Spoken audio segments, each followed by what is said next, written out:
खेल के मैदान से बड़ी खबर है। पर्थ टेस्ट में पाकिस्तान को ऑस्ट्रेलिया के हाथों शिकस्त का सामना करना पड़ा है। 3 टेस्ट मैचेस की सीरीज का आगाज हुआ था। पहला टेस्ट मैच था, पाकिस्तान को शिकस्त हुई है ऑस्ट्रेलिया के हाथों। पहले ही टेस्ट मैच में पाकिस्तान की बैटिंग लाइनअप बुरी तरह से फ्लॉप हुई है। 450 रन का टारगेट था, लेकिन दूसरी इनिंग में तू चल मैं आया का खेल और मंजर देखने को मिला।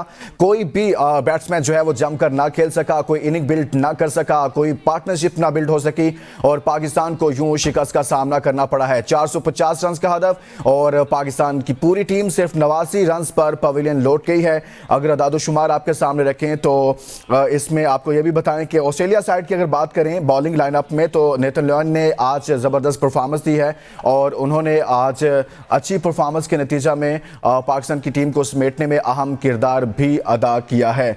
और मिचेल स्टॉक की अगर बात करें तो उन्होंने 9 ओवर्स किए, 3 विकेटें हासिल की हैं और जोश हेजलवुड ने 3 आउट किए हैं। पैट कमंस ने 1 खिलाड़ी को आउट किया है। नेथन लियोन ने 2 विकेटें हासिल की हैं और पाकिस्तान की पूरी बैटिंग लाइनअप जो है वो पवेलियन लौट गई है। 450 रन के ताकुब में पाकिस्तान की टीम सिर्फ 89 रन पर आउट हो गई है और ऑस्ट्रेलिया टूर पर इस वक्त पाकिस्तान टीम मौजूद है। पर्थ टेस्ट और इस काफ़ी डिस्कशन में रहा ये पहला टेस्ट मैच और पाकिस्तान की तैयारियों के हवाले से भी बहुत सारी बातें होती रही, लेकिन आज सब कुछ खुलकर सामने आ गया है। इसी पर मजीद बात करेंगे। स्पोर्ट्स एंकर हसनैन लियाकत हमारे साथ मौजूद हैं। हसनैन, पर्थ टेस्ट का जो सफर है बिलाखिर इख्तिताम को पहुंचा। पाकिस्तान टीम जो है 89 रन पर आउट हो गई। चौथे दिन ही समेट दी गई पूरी पाकिस्तान की बैटिंग लाइनअप। देखिए लुकमान, मैं पहले दिन से ये कह रहा था कि आपकी जो टीम है ये तीसरे या चौथे दिन में मैच हार जाती है।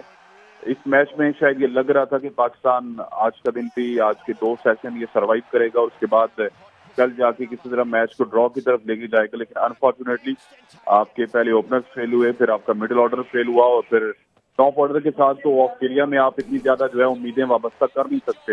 लेकिन अनफॉर्चुनेट है कि पाकिस्तान के जो स्पिरिट समझे जाते हैं बॉलिंग में, शाहीन शाह अफरीदी, वो हमें परफॉर्म करते हुए नजर नहीं आए। फिर पाकिस्तान के जो प्रीमियम बल्लेबाज जिनके इर्द गिर्द पूरी पाकिस्तान की टीम चलती है, बाबर आजम, वो पहली इनिंग में भी फेल हुए, दूसरी इनिंग में भी फेल हुए और इस तरह अगर चलता रहा तो मेरा ख्याल है कि ये सीरीज में भी पाकिस्तान को एक व्हाइट वॉश का सामना करना पड़ सकता है ऑस्ट्रेलियन के खिलाफ। जी ठीक, बहुत शुक्रिया। स्पोर्ट्स एंकर हसनैन लियाकत हमारे साथ मौजूद थे। पाकिस्तान को पर्थ टेस्ट में शिकस्त का सामना करना पड़ा है।